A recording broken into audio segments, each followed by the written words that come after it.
Shopee 99 Super Shopping Day. Get a chance to win 1 million cash prize sa Shopee Milyonaryo. At i-check ang Shopee app para malaman kung paano manalo. Ano pang hinihintay mo? Download Shopee now. Shopee!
Good morning, Ermaline and Stephanie.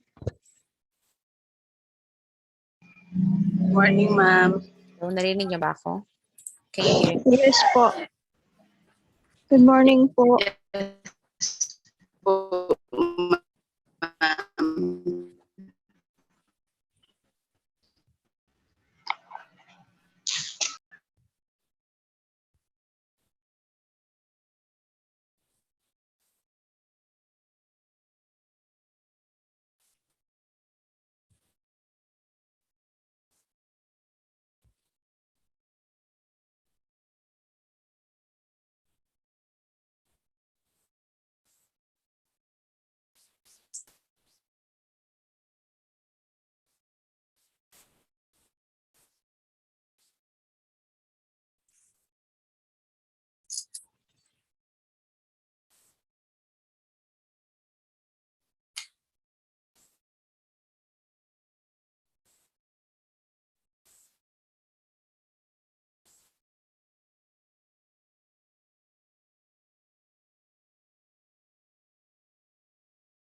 Hello, can you hear me? Stephanie, Jinky, and Ermaline? Yes po, ma'am. So, let's just wait for 2 minutes. Yes po.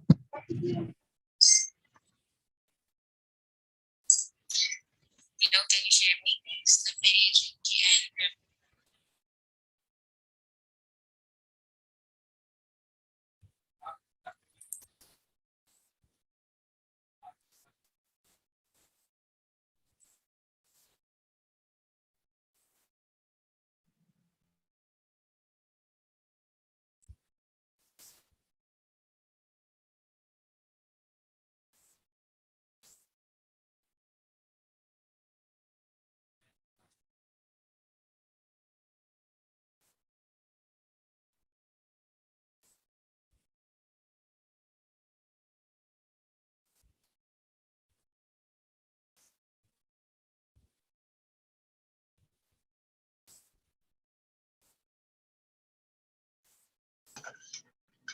Baka magkano siya sa...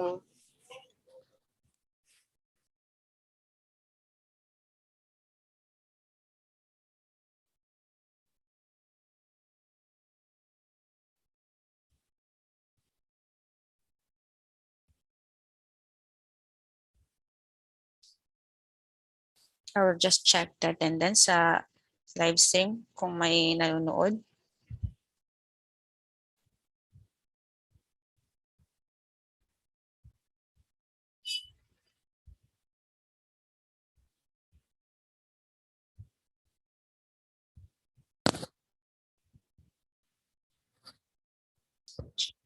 Yung mga 4 students na nasa live stream, kindly comment down your name.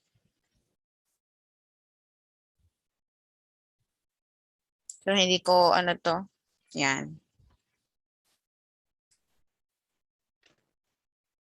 Kasi I will not consider if wala akong nakikitang name nyo sa comment. So thank you, Daisy. So good morning, everyone. Good morning. Good morning.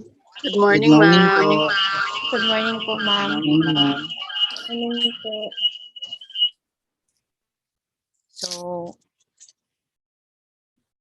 Sorry. Good morning po.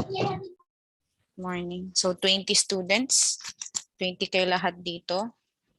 And yung pumasok is 9 plus isa sa live stream. So I hope na isang meeting na lang yung pangalawang absent na to, and then I will drop yung mga estudyante na hindi nakapasok.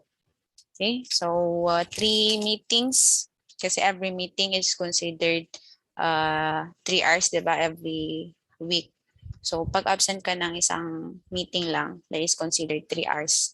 And then pag naka 3 absences ka, you're considered officially drop. Okay, so please inform your classmates.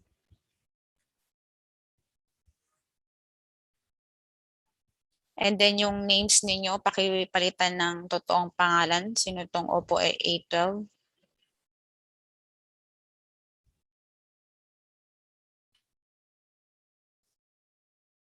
So once again, anong ginawa natin? What have we done last meeting to those students na present? Si Miss Amit. What have we done last meeting for go?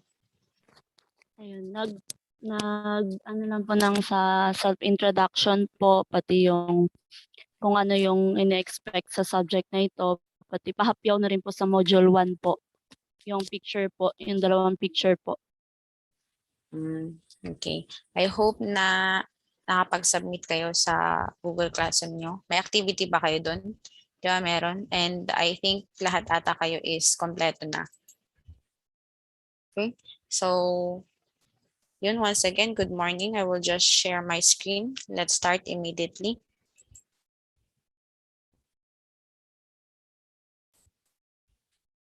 Sa mga bago,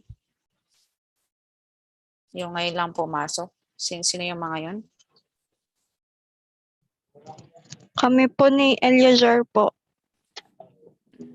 Kayo lang ba? Sino tong Oppo 12? Please change your name sa totoong name mo. Oppo A12.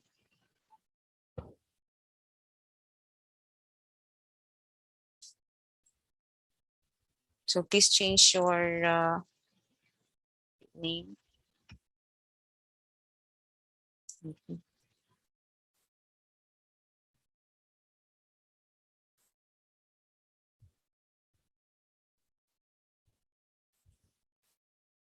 So yan, can you see my screen?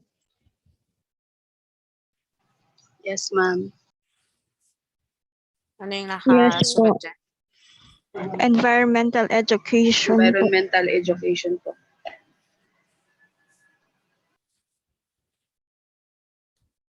Parang may nagbabak. May, ano to? Ibang sounds. Saan?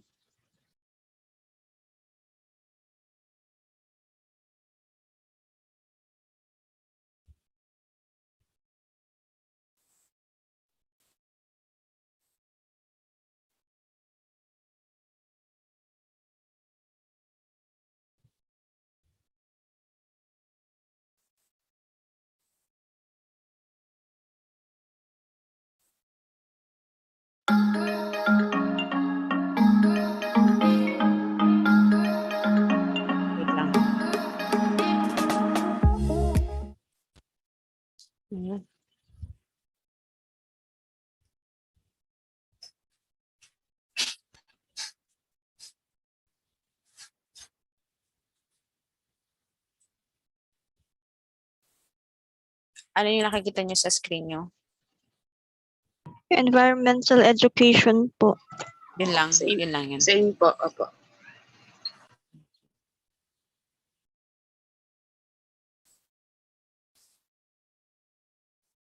Wait lang ha. Ayusin ko lang yung...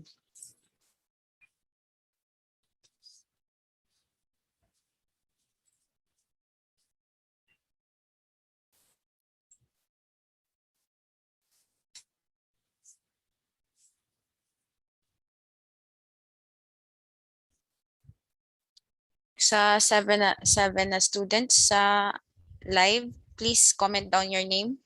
Hindi ko na to ulitin ha.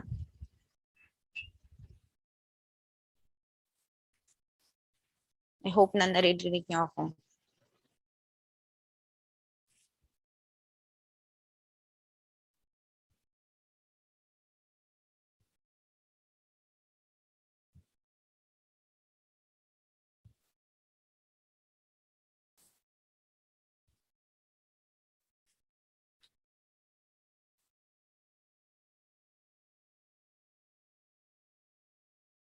Wait lang.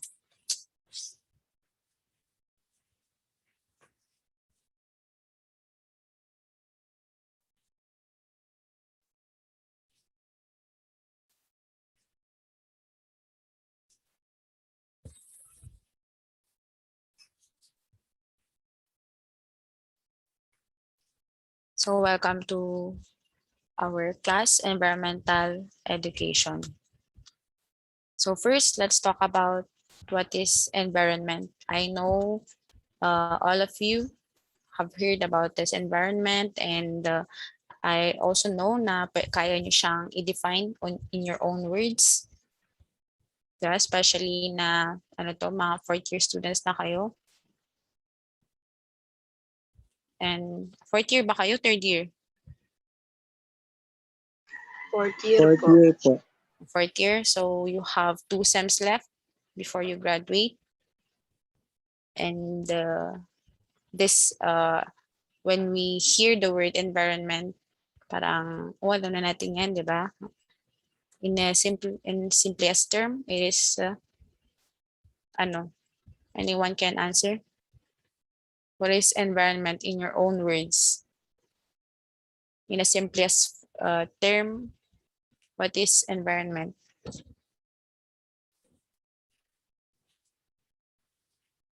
Hello po, Yes. No. naririnig po ba? So, Yeah.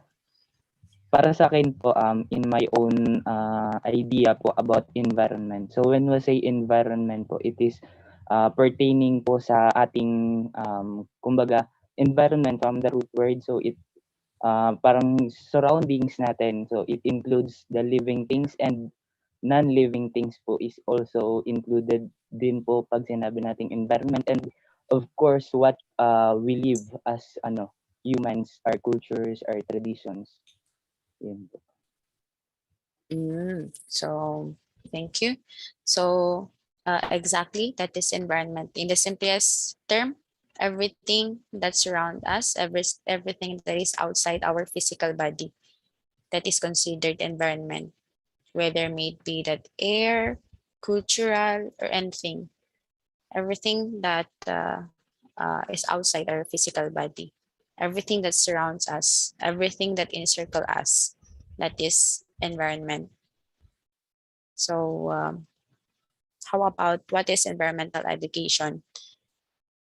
When we say environmental education, from this, they define it as it is an interdisciplinary field that integrates fields such as biology, ecology, earth science, geography, atmospheric science, and mathematics. So environmental education is it has a wide range. So yeah, it includes biology, but then in our class, because we will not be talking or we will not be discussing thoroughly yung interdisciplinary fields, but we will be focusing on the environmental education itself. Or we'll be talking about surface pa lang. Kasi sobrang kung we dig deeper sa mga sakop ng environmental education, it will take us years to study it. But then we have only one SEM to study this. So yan. But then our study during all throughout our study until December, until January, ito yung magiging definition natin ng environmental education. So it is a lifelong learning process.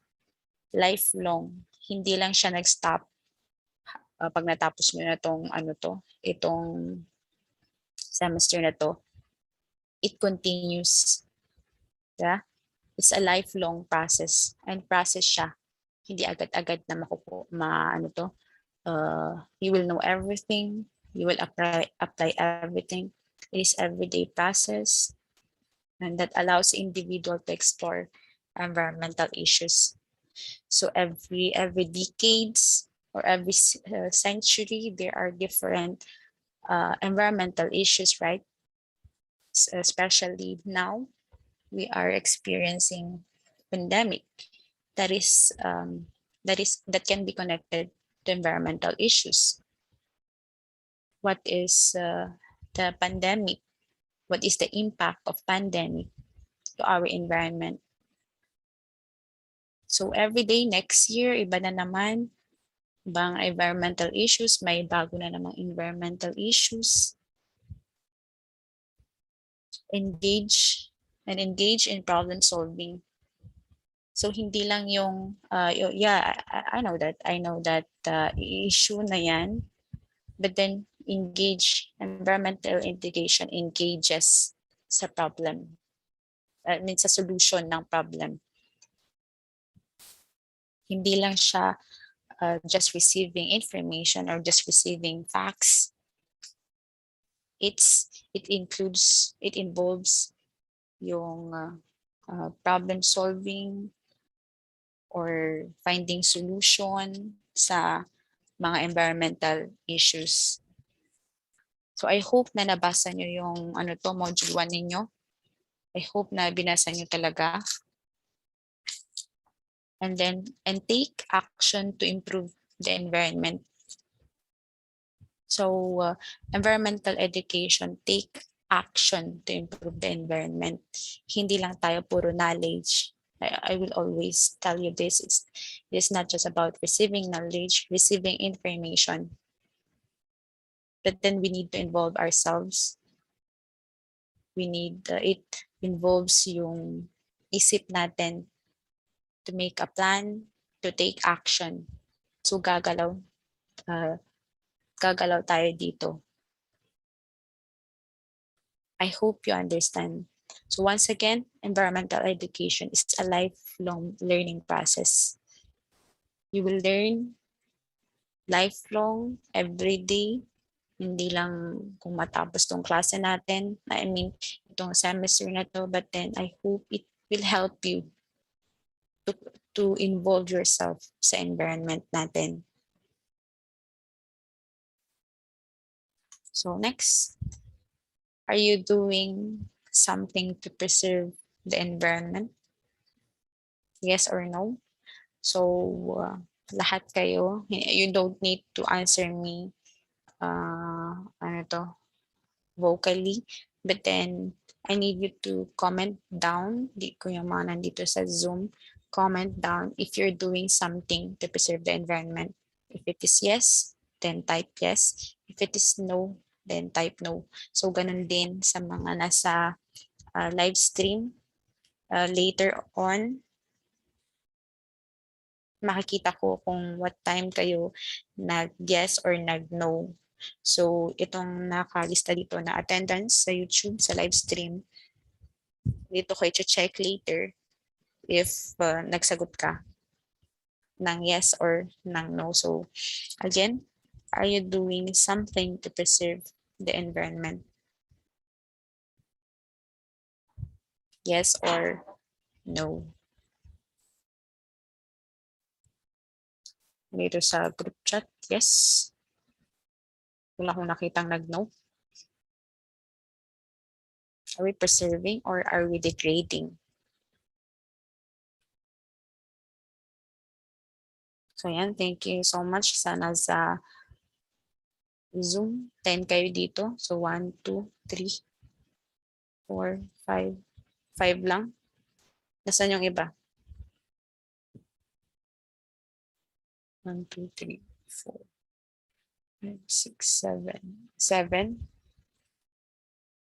Nasaan yung tatlo? Kindly comment down. And when your answer is yes, sabihin nyo lang sa akin pag ano to napuputol ako. Hindi pala ako naka-on cam, no? Anyway. So, by answering this, if it is yes, answer it sa sarili mo. Ano yun? And then, if it is a no, sagutin mo, bakit no? Yan. Next. So, these are the components of environmental education. So, yung lesson 1, this part of yung introduction natin ng environmental education. So, yung module ninyo is, ano to? Lesson 1 yan. But then, I include etong information na to because I know that this will help you na magkaroon ng heart towards our environment. So these are the components of environmental education. So we already defined environmental education as a process, di ba? So it allows individual, bawat isa sa inyo, to explore environmental issues, engage in problem, and take action towards the environment, di ba? To improve the environment. So,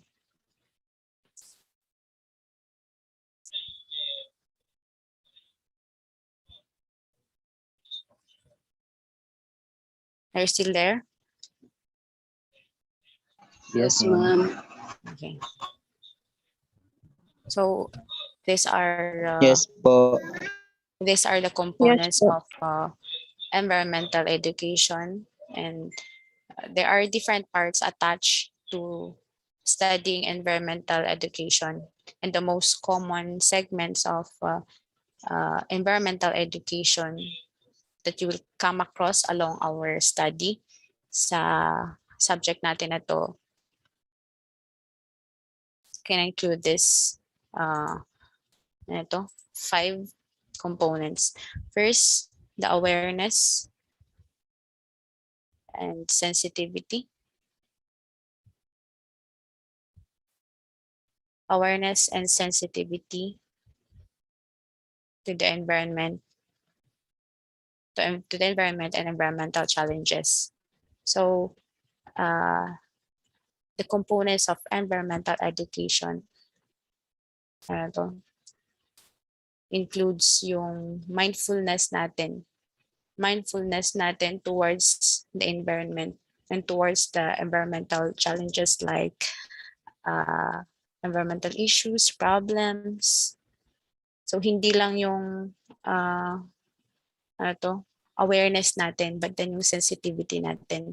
We should be sensitive, we should be mindful kung what is happening to to our environment. So next, knowledge and understanding of the environment and environmental challenges. So hindi lang, it's not just about receiving information, receiving knowledge, but then understanding it. Understanding it yung talagang ninuya mo. Hindi lang yung parang naintindihan ko yan, okay, di ba? Bilang may bago kang information na narinig mo na ito yung problem. But then okay, parang wala ka ng wala ka ng pakialam. Parang, yeah, parang puro ka na lang knowledge. But then, one of the components of environmental education is yung, ano to, understanding. You really learn about the environmental challenges and the environment itself. So next is attitudes. Attitudes of concern for the environment and motivation to improve or maintain environmental quality. So it concerns your attitude. It concerns our attitude. So itong environmental education na to is a lifelong talaga na change. So I hope na at the end of this semester, may na-open yung mind ninyo, you involve yourself sa kung ano man ang nangyari sa environment. Yan. Kasi there are people na wala talagang heart sa environment. Na parang okay, wala rin lang naman yan, di ba? Parang we think na wala namang impact. Di ba? But then, as we go along, malalaman natin na it is really a big deal. We really need to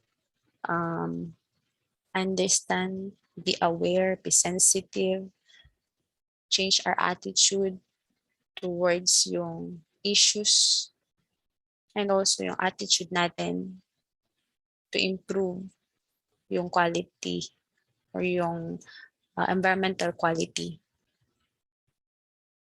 So yun. And skills to identify and help resolve environmental challenges. So sa klase natin, you will be may task kayo, but then I will not announce it yet. But then I will give you a task that will really require you to think, ano bang pwedeng gawin dito? Yeah. It will improve your skills to identify and to think how to resolve, how to find solution to environmental challenges. And lastly, participation. So this is the pinaka goal. I mean, one of the talagang component ng environmental education is participation. Participation, application, involvement, yan. So participation in activities that leads to the resolution of environmental challenges. So when you receive an information about certain issue or certain environmental challenge, and then you think of what is the possible solution, and then integrate it, participate, implement. So yung mga nakasali sa NGO dito, may mga classmates kayo, I hope na makatulong tong environmental education to mas ma-enhance pa yung love nyo to protecting or to preserving the environment. Kasi environmental education is not just about, yun nga, I will repeat it again and again. It's not just about receiving information.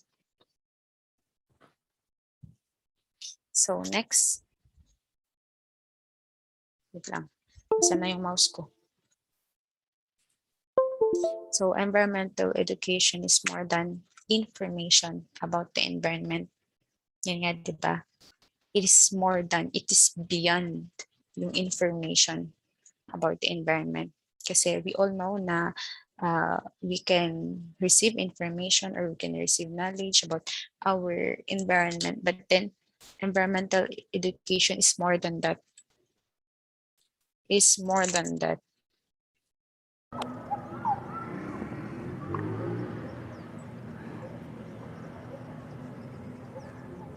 Narinig niyo ba yung sound niya? Bakit may sound to? Narinig niyo yung sound nito? Yes po. Ay, oh, Yes wait po. lang ah. I-off ko lang yung sound. Yan. Narinig nyo pa rin? Wala na po, ma'am. Wala na. Okay. So, environmental education is more than information about the environment. Kasi these are the information or the environmental information. So, when it provides facts, opinions about environmental issues. So, every one of us can create opinions. We have our own opinions regarding environmental issues, right? Tama ba? We have our different opinions. Or may iisa lang tayo ng opinion about environmental issues. For example, ano bang pwede nating example? Ano ba yung pinaka-trending na environmental issue ngayon? Pandemic. Pandemic, specific na lang. Okay. Yung yung before pa naman to. Yung parang basura ng ibang bansa dito tinapon. Parang ganun. When they open the container, puro basura. So that environmental issues, may mga kanya-kanya tayong opinion about that. And we can receive yung mga facts about environment. So pandemic, ano yung facts about pandemic ngayon, 'di ba? So lahat 'yan. And then towards yung pandemic, may mga opinions tayo, 'di ba? That is just information. Parang wala lang, okay, parang ganun. But next is does not necessarily teach. So comparing that to environmental education increases public awareness. So when you hear the information about yung basura na tinapon dito sa Philippines, diba? Sa environmental education, it increases awareness. So hindi lang nag-stop doon yung information mo. Parang anong meron doon? Bakit may basura? Anong nangyari? Diba? You dig deeper. And yun, you become aware and knowledge of increases public awareness and knowledge of environmental issues. So upon receiving the information, it sticks to your mind na ito yung environmental issue na to. Unlike sa environmental information na okay, parang may kanya-kanyang opinion, ganyan. But then sa environmental education, you dig deeper na para yung opinion mo, kasi baka mamaya ang opinion mo, baka ganito, kasi tayong mga Pilipino, mahilig pa naman sa kahit na hindi natin nakikita yung full story, ang dami nating iniisip na possibilities. So, ayan. As environmental information does not necessarily teach individuals critical thinking. Diba? Hindi nyo naman kailangang mag-isip kung naka-receive kayo ng information. Okay. Tapos, diba? Dahil napansin nyo ba yan? Na minsan pag kunyari may na-receive kayo na environmental issues, environmental challenge. Tapos, okay. Parang wala lang. Yeah? Sa environmental education, it teaches individuals critical thinking. So, pinag-iisip kayo dito. You think outside the box, beyond the box. Hindi lang yung ito yung pag-uusapan natin sa environmental education.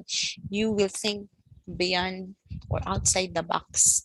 Hindi lang kung yung kunyari yung module nyo, kung magre-report na kayo, hindi lang yung lesson 2 re-report mo. Tapos okay na yun. Yung nandun na mismo yung i-report mo. You need to dig deeper. You need to provide information that it leads to transformation or to para yung classmate nyo or yung hearers ninyo, they can apply or involve kung ano man yung topic ninyo. At least yung naka-on yung microphone dyan. Plesilda.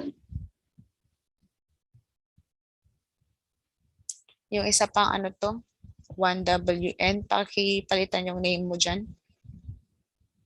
Sino tong 1WN? Zavid 1VSM. Ayan. So, nasa na tayo? So, next, does not necessarily enhance individuals' problem solving and decision making. So, wala lang, information lang, tapos, yun. But then, in environmental education will be,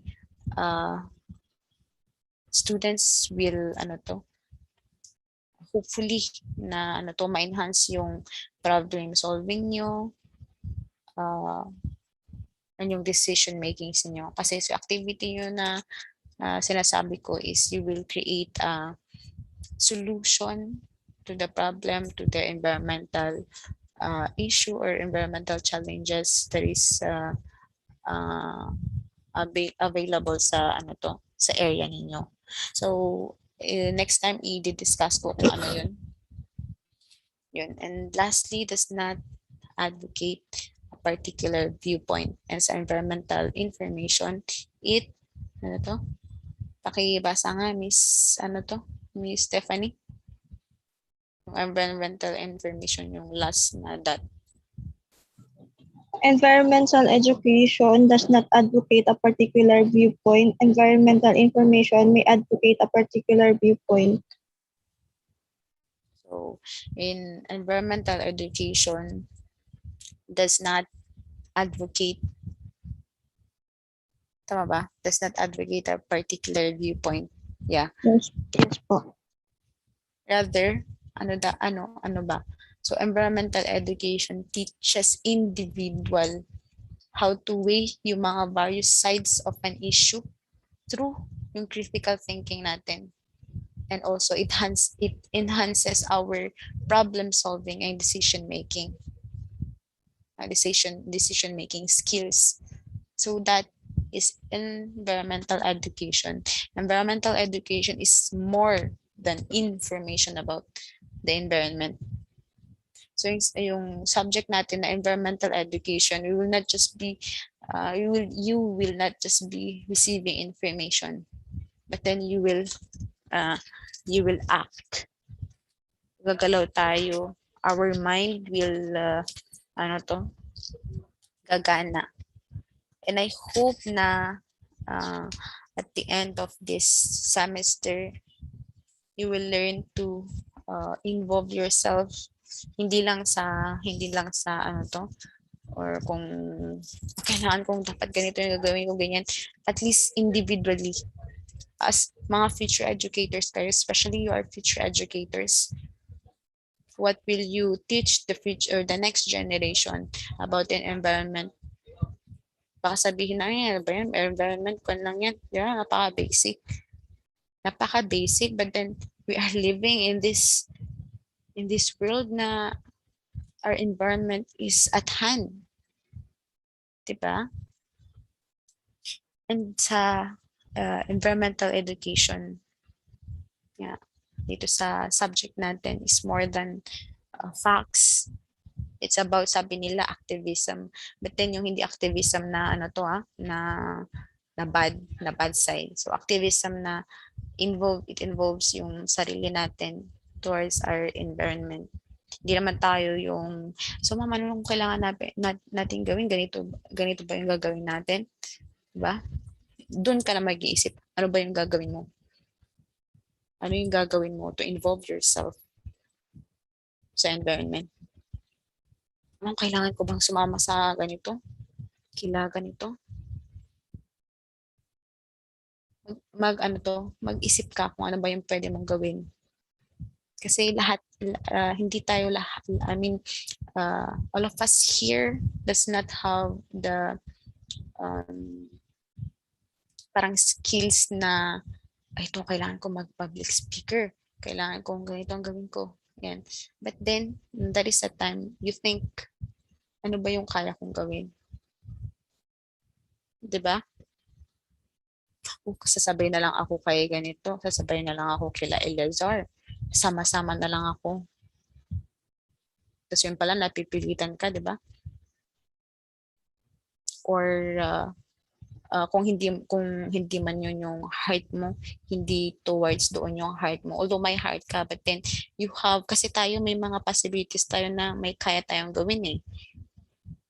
Na parang, ito lang kasi yung nakikita natin, kung na tayo, ito tayo, gagawin natin to, mag-trade planting tayo. Ito lang yung parang nakikisabay na lang tayo. But then, we can think of ways how to really involve ourselves sa ating environment. So, environmental education will not be complete. Ito yung, please take note of this. Environmental education will not be complete, or it is not complete. Sino yun? Environmental education is not complete until you feel yung connection, until you feel the connection, a sense of responsibility. A sense of responsibility to nature, to environment. And lastly, the desire to apply it. Kaya it is really more than the information. It's really more than the environmental information. So environmental education is action. Hindi lang tayo, okay, ito lang yung narinig namin sa classroom. Ito lang yung i-report ko na lesson 2. Ang short lang, ganyan. Yeah? I hope na to. So, yan, 20 minutes before the time, kaya bilisan na natin. So, nasa module ninyo, module 1, the importance of environmental education. Balik tayo dyan. Yan na lang yung last na question ko sa inyo para matapos natin itong lesson 1. So, lesson 1 in your module. So, yung module nyo is ginawa ng main ata yan. So, isa lang yung parang module ng lahat. But then, I will add information na hindi nakalagay dyan. Okay, so discuss lang natin, short lang kasi meron naman na yung modules ninyo. So, lesson 1 in your first module, people and the environment. The human activities in lesson 1, we'll be tackling about human activities and their potential impact on the environment. So, the activities of human, what are the impact of the cause and effect of human activities towards yung air. Diba? Nakalagay dyan sa module nyo, what are the activities that really affects yung air natin, yung water resources natin, including yung groundwaters, marine areas, lahat ng bodies of water, may that be in ice caps or in kahit saan na bodies of water. What are the activities of human that we think na hindi naman makakapekto sa environment, konti lang naman to. But then hindi natin naiisip na there are consequences beyond our actions. Ganun din sa life, diba? There are consequences of our every actions. And then yung activities para isipin natin, kaya we really need to involve ourselves dito. Kasi we think na, di ba, yung China, they are producing pollution na ganito. Compare sa atin, okay lang na ganito gagawin ko. But then, kung ano yung nangyayari sa um, China that pollutes their environment, kasali tayo dun, di ba? For example, yung ozone layer natin, 'di ba? Parang paano ba nasisira yung ozone layer natin? I know you have a lot of information about that. And then kung isang area, kung isang bansa is they producing yung mas nakakasira sa ozone layer, it affects us. Kahit nandito tayo sa Pilipinas, it affects us. Kaya every individual, kaya may environmental science din na parang naging general subject. Every one of us need to be involved. Hindi lang yung parang hindi naman siya direct. Yeah? Lahat ng actions natin, they are consequences, and why not preserve than to degrade our environment. Next, the mitigating measures. There are mitigating measures that are included sa module ninyo kung nakita nyo. So, what can we do sa land natin, sa water natin, and then sa air natin. I will not discuss that anymore kasi nandiyan na sa module ninyo. Parang paulit-ulit na lang tayo if i-discuss ko pa yan. So, when we discuss sa klase natin, hindi na yung ulit-ulit na lang. Okay? I hope na yung reporting nyo is ganun, hindi yung paulit-ulit na lang. And do you have any questions? Questions, class? None po. None. So, None. ito, for 5 minutes, answer this. What do you think is the importance of environmental education to you as a future educator? So, I will give you... Ma'am, sabi ka po. Hello? Narinig na? Okay na yung... Okay na ba? Okay na? Yes po. Yan, so thank you. Thank you for responding. So yan, you can just talk. Opo. Yan, thank you. So please screenshot nyo to. What do you think is the importance of environmental education to you as a future educator? So, yan. 5 minutes to answer, 11:50. Check ko na yung sagot ninyo.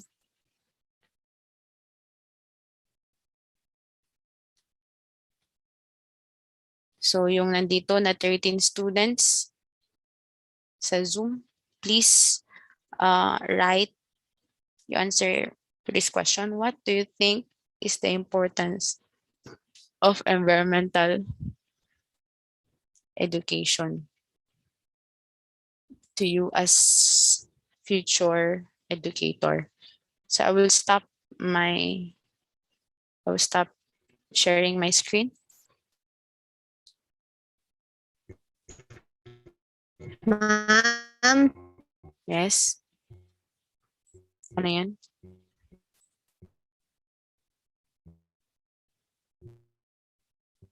Yes, ano yan? Ma'am, i-comment po namin dito po yung sagot Oh, po i-comment namin. nyo.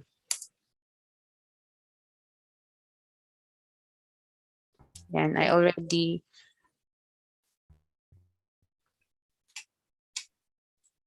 yan. Lalagay ko lang to sa YouTube.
5 minutes.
Okay, are you done?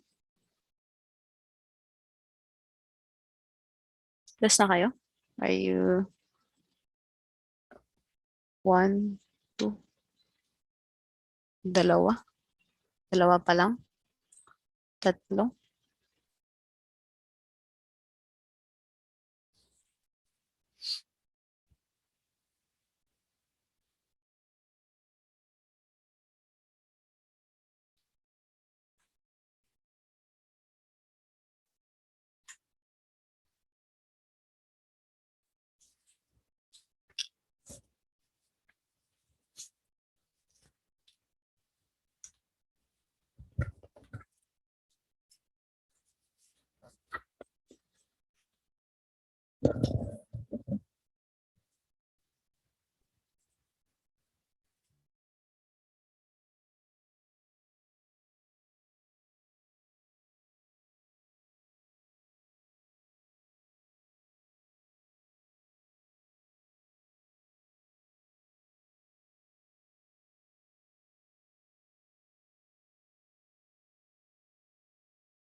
So I hope you're done.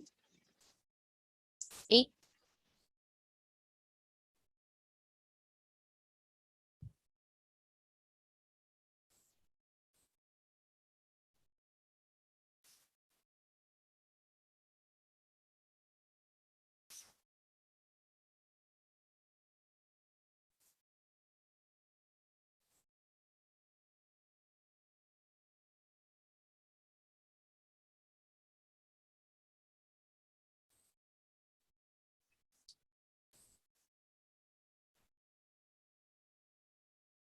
So I hope tapos na yung nasa ano to, sa live stream. So may question ba kayo, class? Do you have any questions? None po, ma'am. None po. Wala na po. Clear? Clear ba? Clear lahat? Yes. Yes Yes po. po. Yes po. Parang ano to? Parang malungkot kayo? Parang okay lang? Okay lang kayo? Yes, ma'am. So I hope na ano to, you have learned something today, and I will send your topics ngayong week na to, and then your groups, and then you will start reporting next week. So lesson 2 of module 1, i-announce ko na lang yung mga first group. Ngayon, yung first group lang yung babanggitin ko. So, at least 3 students. You can choose your group mates. Sinong mag-volunteer. Hindi na pala choose. Ako na lang ang mag-assign. So, sinong mag-volunteer ngayon? Who wants to volunteer? Who wants to volunteer?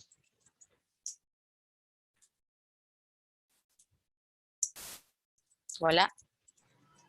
Sinong voluntold? Sino mag-voluntold? Wala. Sige, so first, you will be reporting lesson 2. Mga konti lang yung lesson 2 compare sa lesson 3. Walang okay, so kung wala. So first group, lesson 2 of module 1.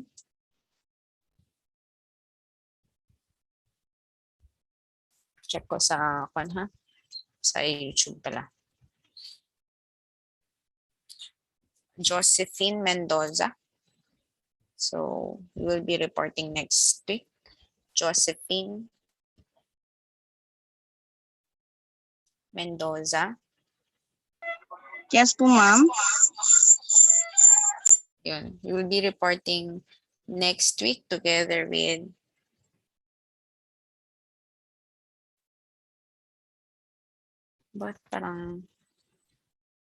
Daisy. Together with Daisy and Elazar. Daisy, Camille, and Elazar Yes po. Gomez. Yeah. So next meeting, kindly check your module 2, lesson 2. Yan yung topic na i-discuss yung next meeting. So you will send me your PowerPoint before mag-start yung klase natin. Kung kaya nyo mag-share screen, kaya nyo ba mag-share screen, Mr. Elazar, next week? Yes po, kaya naman po. Sige, but then ikaw mag-share screen but then send mo sa akin yung PowerPoint ninyo. Okay? Kasama mo si Josephine, Elazar, Daisy. Distribute yung work. Everyone should talk.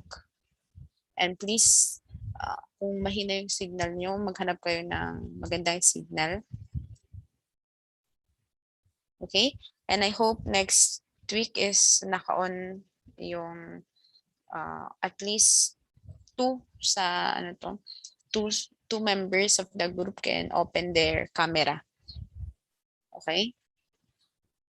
So next week, I will also open my camera. So yun. May tanong ba? So pag-aralan nyo yung lesson 2. And then next meeting, I will announce yung, hindi next meeting pala ngayong week, yung mga iba na mag-report. Okay? So, ang mangyayari next meeting is sa discussion nila, I will ask question and you will answer that sa live stream and dito sa Zoom. Siyempre exempted na yung yung reporters. Okay? Nakuha nyo ba? Yes, ma'am. Miss Princess, pa-dismiss na kami.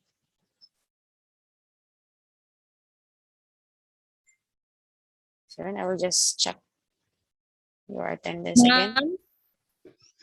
Yes, Miss Brisilda. Ma'am, pwede po pakiulit yung sinabi niyo, ma'am, kasi pa putol-putol po. Anong saan doon? Yung sa ma'am, yung sa sasagutan namin kapag nag-report na po sila. During yung report nila tsaka ako magtatanong, ha? Kasi hindi ko pa alam kung ano yung flow ng discussion nila. Ayan, next week. Ayun. So please take note also after their reporting. We will have our first quiz. So 10 minutes na quiz, or mag-extend tayo kahit na 30 minutes. Pero ano to, hindi nyo ba tatanungin kung ilang minutes kayo magdi-discuss? Kasi baka i-consume yung 1 hour, wala tayong time sa ibang announcement. So at least 45 minutes kayo mag-discuss. 45 minutes, we start on time, we finish on time. So pag hindi kayo natapos within allotted 45 minutes, I will cut it. And then bahala na ano to, kung hindi nyo natapos. But still, I will include that sa exam ninyo.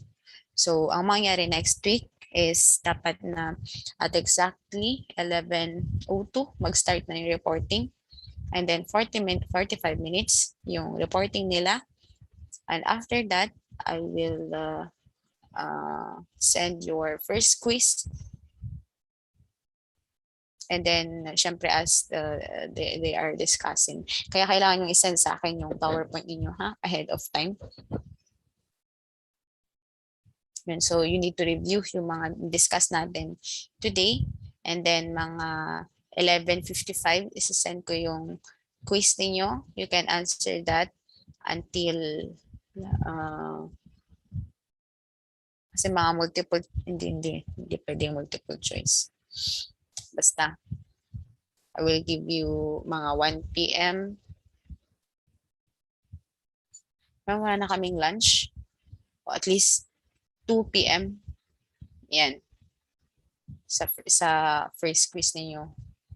Pero hindi Hindi pwede. Baka may time pa kayong mag-open. Yun. I will mag-quiz tayo kahit na naka-live tayo, naka-zoom tayo. Kung 11:55, ibibigay ko yung Google form. You will answer that in 10 minutes. Para wala na kayong time na magbuklat-buklat pa. Okay? And don't worry because I will consider also yung time. Siyempre, 10 minutes, ano yung magagawa nyo. But then, expecting that you are 4th year and future educators, I expect more from you. So, yung 10 minutes na yun, huwag nyo isipin, baka ang dali-dali na lang yan. Yeah? So, I hope na ma-challenge kayo. Ma-challenge kayo to study hard na pagtuunan ng pansin tong subject natin. So, that's all. So, thank you so much, everyone. You can leave now. May check ko muna yung mga sagot nyo dito. So, thank you, everyone. Thank you, ma'am. God Thank bless. you, ma'am. Thank you, ma'am. Thank you, ma'am. Thank you. Pwede na kayong mag-leave.